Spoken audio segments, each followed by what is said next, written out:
Chapter 11 Journey to the Dream Country. After the mad Frobscottle party was over, Sophie settled herself again on top of the enormous table. "You is feeling better now?" asked the big friendly giant. "Much better, thank you," Sophie said. "Whenever I is feeling a bit scrotty," the BFG said, "a few gallops of Frobscottle is always making me hopscotchy again." "I must say it's quite an experience," Sophie said. "It's a ras twizzler," the BFG said. "It's glumptious." He turned away and strode across the cave and picked up his dream-catching net. "I is galloping off now," he said, "to catch more wopsy-whiffling dreams for my collection. I is doing this every day without missing. Is you wishing to come with me?"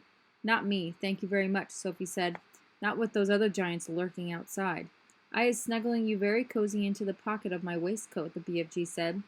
"Then no one is seeing you." Before Sophie could protest, he had picked her up off the table and popped her into the waistcoat pocket. There was plenty of room in there. "Is you wishing for a little hole to peep out from?" he asked her. "There's one here already," she said. She had found a small hole in the pocket, and when she put one eye close to it, she could see out very well indeed. She watched the BFG as he bent down and filled his suitcase with empty glass jars. He closed the lid, picked up the suitcase in one hand, took the pole with the net on the other end in the other hand, and marched towards the entrance of the cave. As soon as he was outside, the BFG set off across the great hot yellow wasteland, where the blue rocks lay and the dead trees stood and where all the other giants were skulking about. Sophie, squatting low on her heels in the pocket of the leather waistcoat, had one eye glued to the little hole. She saw the group of enormous giants about 300 yards away. "Hold your breaths," the BFG whispered down to her. "Cross your fingers. Here we go." He was going right past all those other giants. "Is you seeing that whopping great one? The one nearest to us?" "I see him," Sophie whispered back, quivering. "That is the horriblest of them all, and the biggest of them all. He's called the flesh lump-eating giant." "I don't want to hear about him," Sophie said. "He is 54 feet high," the BFG said softly as he jogged along. "And he is swallowing human beings like they are sugar lumps, 2 or 3 at a time." "You're making me nervous," Sophie said. "I is nervous myself," the BFG whispered. "I always gets a jumpsy as a jog hopper when the flesh lump eating giant is around." "Keep away from him," Sophie pleaded. "Not possible," the BFG answered. "He is galloping easily 2 times as quicksy as me." "Shall we turn back?" Sophie said. "Turning back is worse," the BFG said. "If they is seeing me running away, they is all giving chase and throwing rocks."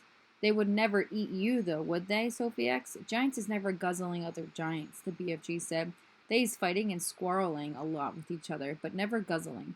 Human beings is more tasty to them." The giants had already spotted the BFG, and all the heads were turned, watching him as he jogged forward.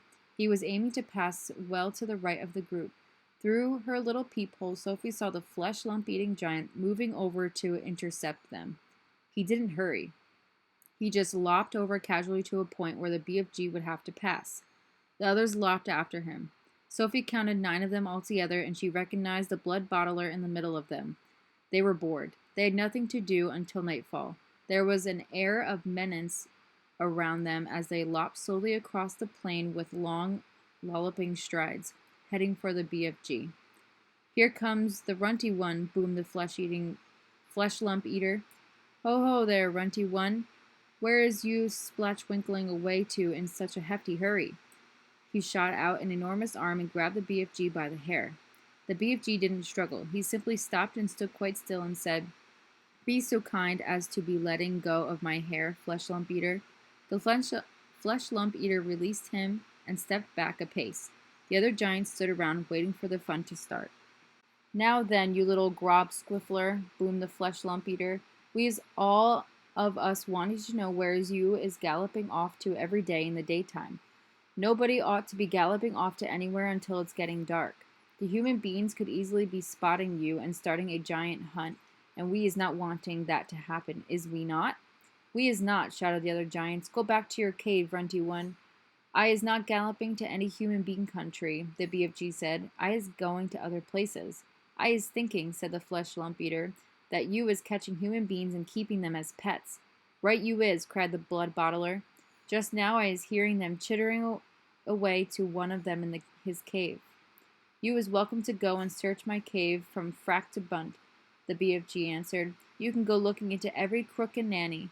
There is no human beans or stringy beans or runner beans or jelly beans or any other beans in there.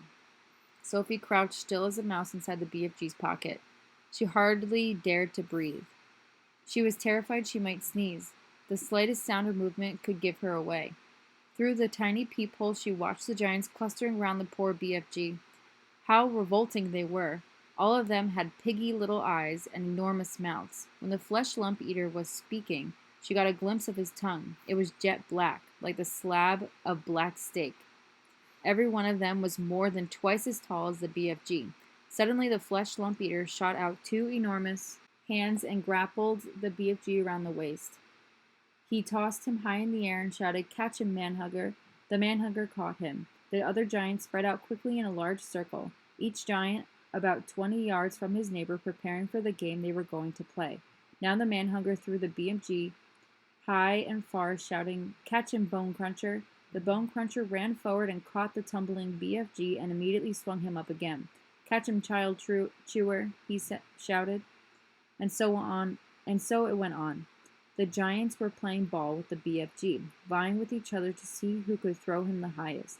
Sophie dug her nails into the sides of the pocket, trying to prevent herself from tumbling out when she was upside down. She felt as though she were in a barrel going over the Niagara Falls, and all the time there was the fearful danger that one of the giants would fail to catch the BFG, and he would go crashing to the ground. "Catch him, Meat Dripper! Catch him, Gizzard Gulper! Catch him, Maid Masher! Catch him, Blood Bottler! Catch him! Catch him! Catch him!" In the end they got bored with this game. They dumped the poor BFG on the ground. He was dazed and shattered. They gave him a few kicks and shouted, "Run, you little runt! Let us be seeing how fast you is galloping." The BFG ran. What else could he do? The giants picked up rocks and hurled them after him. He managed to dodge them. "Ruddy little runt," they shouted. "Trodgy little twit. Shivery little shrimp. Mucky little midget. Squaggy little squib. Grobby little grup." At last the BFG got clear of them all, and in another couple of minutes the pack of giants was out of sight over the horizon. Sophie popped her head up from the pocket. "I didn't like that," she said. "Phew," said the BFG. "Few and far between. They was in a nasty crouching mood today. Was they not?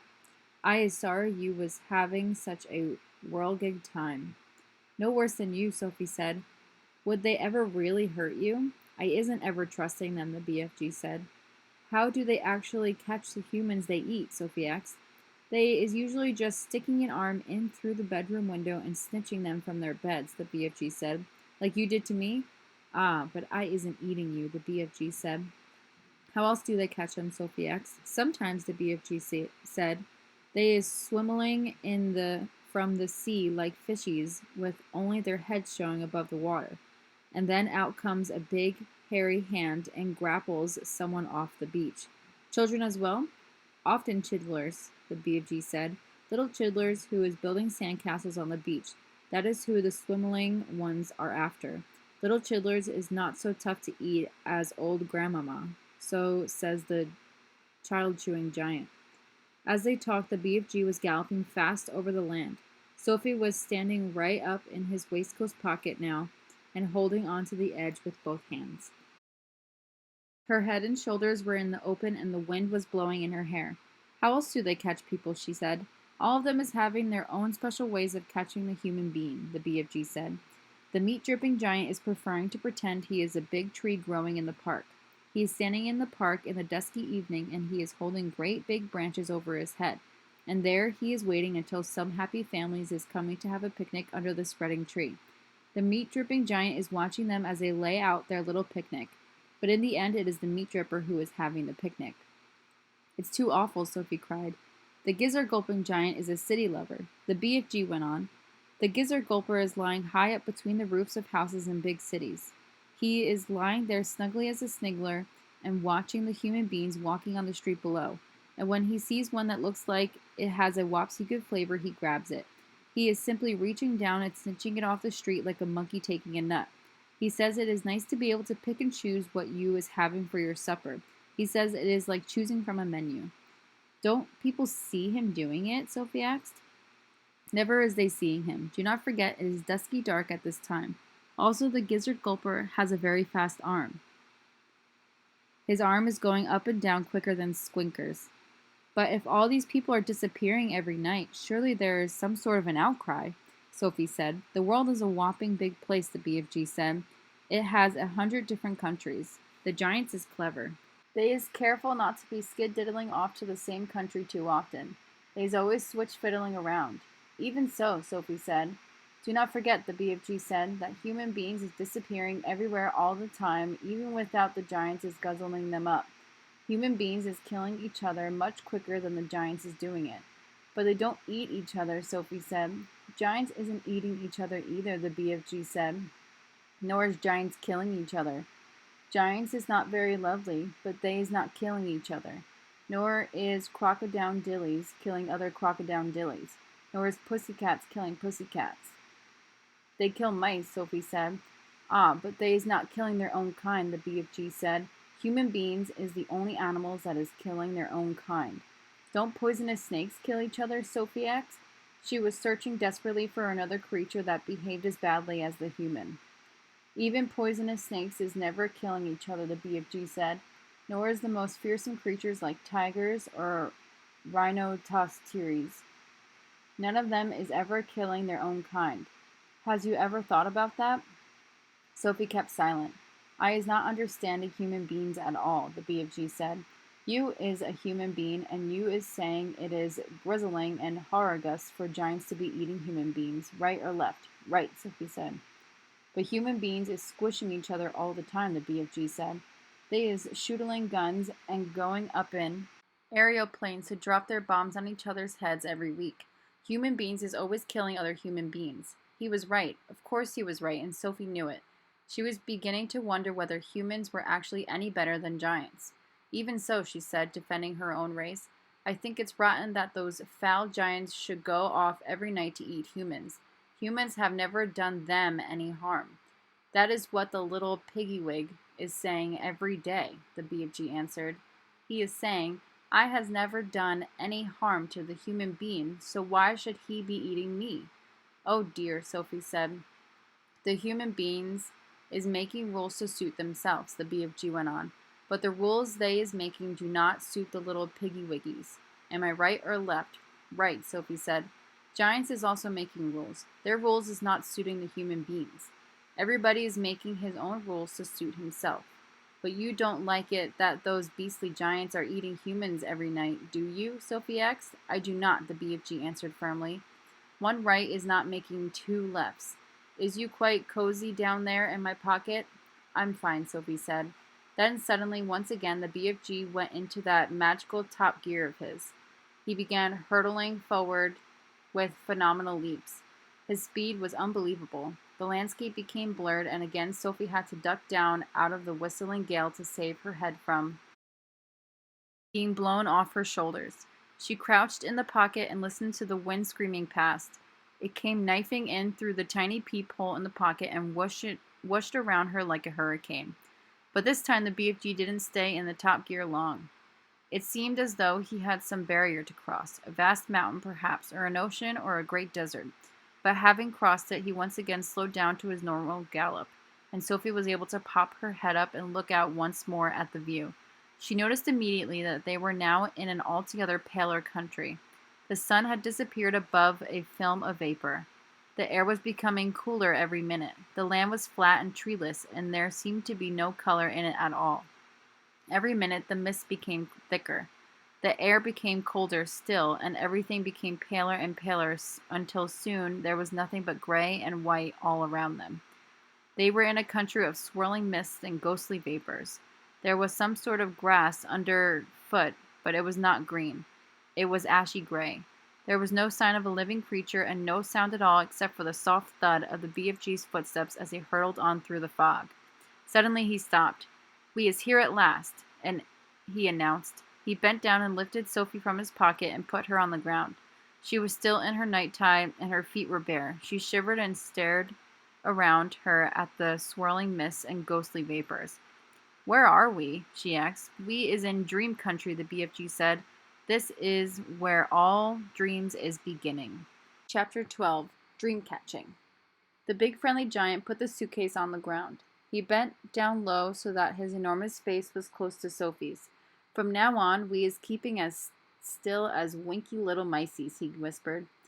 Sophie nodded. The misty vapor swirled around her.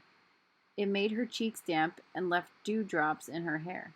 The BFG opened the suitcase and took out several empty glass jars. He set them ready on the ground, with their screw tops removed. Then he stood up very straight.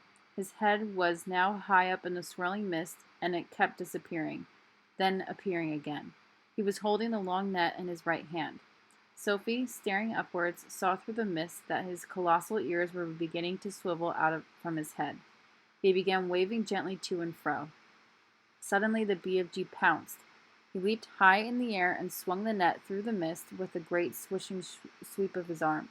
"Got him," he cried. "A jar, a jar! Quick, quick, quick!" Sophie picked up a jar and held it up to him. He grabbed hold of it. He lowered the net.